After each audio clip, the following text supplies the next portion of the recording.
హల్లెలూయా, హల్లెలూయా, హల్లెలూయా. అమ్మగారు అనుకుంటున్నారు ఈ పాట ఎందుకు ఎత్తాడని. ఇప్పుడు నేను చెప్తాను చూడండి. దేవుడు ఎన్నో గొప్ప కార్యాలు, ఎన్నో ఆశ్చర్యకార్యాలు చేస్తూ ఉంటాడు. ఎందుకంటే ప్రపంచాన్ని కూడా తిప్పేయగల దేవుడు, ప్రపంచాన్ని తీసుకెళ్లే దేవుడు, అన్నిటిని చేసే దేవుడు ఆయనే కాబట్టి.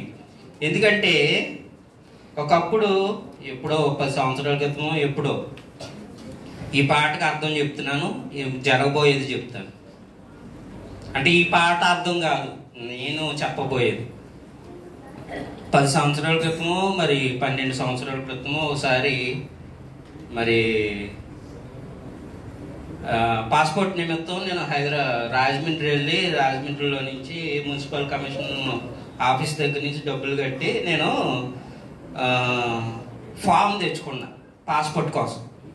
మరి తెచ్చుకున్నప్పుడు నేనేం చెప్పకుండా అయ్యగారికి ఇచ్చి అయ్యగారిని కూర్చేయమన్నాను. చెప్పాలి కదా, చూసుకుంటారేమో అనుకున్నాను. ఏంటిది చాలా బాగా అన్నారు. నేనేం చెప్తున్నాను ఏనండి, నవ్వుతాం ఇంకా చూడండి. అయితే అప్పుడు అలా జరిగిపోయింది. సర్లే ఏమో దేవుడు ఏం చేయబోతున్నాడో అని చెప్పి నేను ప్రార్థన చేసుకుంటున్నాను. ఇట్లా జరుగుతుంది, అంతా జరుగుతుంది, అంతా జరుగుతుంది. మీ ఇల్లు పోయింది, విమానం ఎక్కేసింది, అందరూ ఎక్కేశారు, నేను ఎక్కలేదు. ఏంటి ప్రభువా అని ఆలోచించడం జరిగేది. అయితే ఈ మధ్యకాలంలో దేవుడు తన కార్యాలు జరిపించబోతున్నాడని చెప్పి ట్రంప్ గారి ద్వారా ఏం చేశాడంటే కఠినమైన ఆంక్షలు నియమించాడు, పెట్టాడు.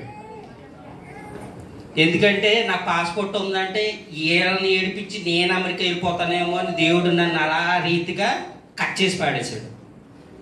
ఇప్పుడు అర్థమైందండి, నడిపించిన అర్థం వస్తుంది ఇంకా. అయితే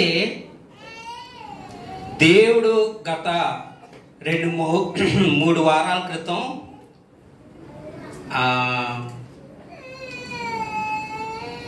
ఒక కుర్రాడు వైజాగ్లో ఆయన ఉద్యోగం చేస్తూ ఉంటాడు.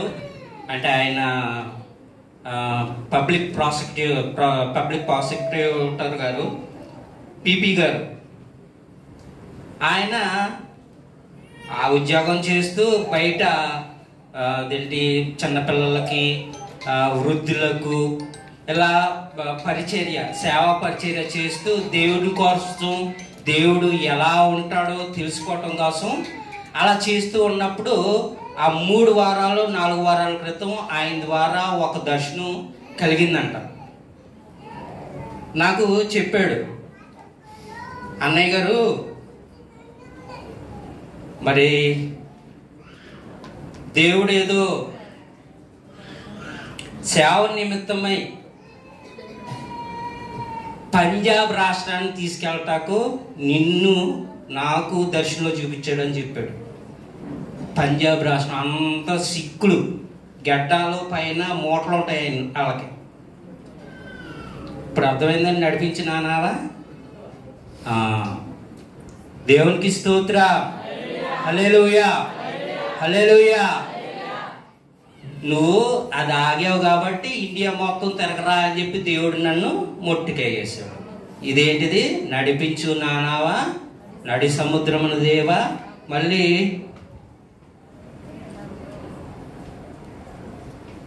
రాత్రంతయు శ్రమపడిన దావీదు ప్రభు జయము రాలేదు, ప్రభు జయము రహదారులలో వెతికినను రాదాయను ప్రతిఫలము. దేవునికి స్తోత్ర, హల్లెలూయా, హల్లెలూయా, హల్లెలూయా. అయ్యగారు చెప్పిన దాన్ని బట్టి ఎంతోసేపు చెప్పనండి.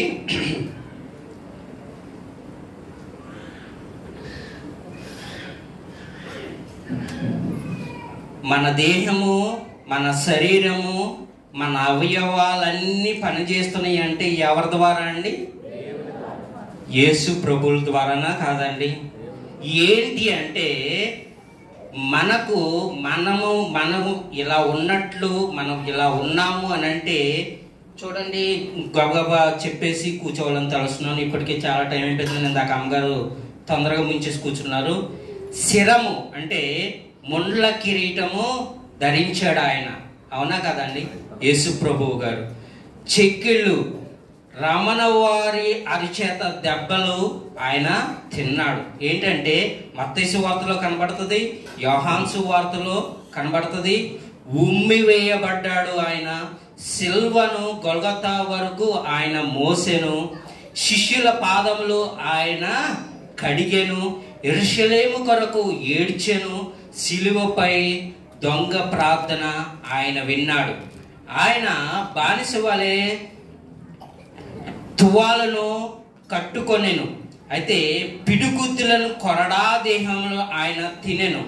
సముద్రపు తుఫాను కెరటాలపై ఆయన నడిచెను, ప్రార్థించుటకై మ్రోకరిల్లెను, సిలువ వేయబడెను. అయితే ఎన్ని మనము చూసుకున్నట్లయితే మనం ఏం చేస్తున్నాం అంటే మన రోజువారీ క్రియలను బట్టి మనం ఏం చేస్తున్నాం అంటే రోజు మనకి సెలలో ఏమవుతుందండి, యూట్యూబ్లో వచ్చేస్తున్నాయి అని చెప్పి మనం ఏం చేస్తున్నాం, ఇంట్లోనే ఉండిపోయి ఇంట్లోనే యూట్యూబ్లు చూసుకుంటూ మనం ఏం చేస్తున్నాం అంటే మన జీవితాన్ని వెనకడుగు వేస్తూ ఉన్నాం. అలాగే కొంతమంది వెనకడుగు వేసారు, సంఘంలో నుంచి వెళ్ళిపోయారు, వెళ్ళబడాల వాళ్ళకి వాళ్ళే వెళ్ళిపోయారు. జాగ్రత్త. ఏంటంటున్నాడు ఇక్కడ, ఆయన ముండ్ల కిరీటము ఏం చేశాడు, ధరించుకున్నాడు. ఎవరి కొరకు? నీ కొరకు, నా కొరకు. దేవునికి స్తోత్ర. హల్లెలూయా, హల్లెలూయా, హల్లెలూయా. ఈ కొద్ది మాటలను, కొద్ది సాక్ష్యాన్ని దేవుడు దీవించి ఆశీర్వదించును గాక. ఆమేన్. ఎందుకంటే మరి హైదరాబాద్లో ఉన్న సంఘం కొరకు ప్రార్థన చేయండి. మరి అక్కడ సంఘం పెరుగుతుంది, అక్కడ మరి త్వరగా మరి అక్కడ చర్చి కట్టాలని, స్థలం తీసుకోవాలని మేము ఆలోచన చేస్తున్నాము. మరి సంఘం పెరుగుతుంది, ఉండి కొద్ది పెరుగుతుంది కనుక దాని కొరకై కూడా ప్రార్థనలో పెట్టండి. ఇందాక అమ్మగారు చెప్పారు కదా, ప్రార్థనకి వెనకడికి ఇస్తున్నారు, ప్రార్థనలకు రావట్లేదు, వాక్యాన్ని చదివేటప్పుడు వాక్యం వెనకడుగా బయటకు వెళ్ళిపోతున్నారని. దేవుడు ఎందుకు నిమిత్తం దేవుడు మా ద్వారా హైదరాబాద్లో ఇంకో సంఘాన్ని ఏర్పరిచి చేశాడు. దేవునికి స్తోత్ర. హల్లెలూయా, హల్లెలూయా. ఈ కొద్ది మాటలను దేవుడు దీవించి ఆశీర్వదించును గాక. ఆమేన్. మీ అనుదిన ప్రార్థనలో హైదరాబాద్ సంఘం నిమిత్తమై ప్రార్థనలో ఉంచండి. దేవునికి స్తోత్రం. హల్లెలూయా, హల్లెలూయా. మరి ఇక్కడ పుట్టినరోజు రోజులు ఎవరో ఉన్నట్టున్నారు, రండి.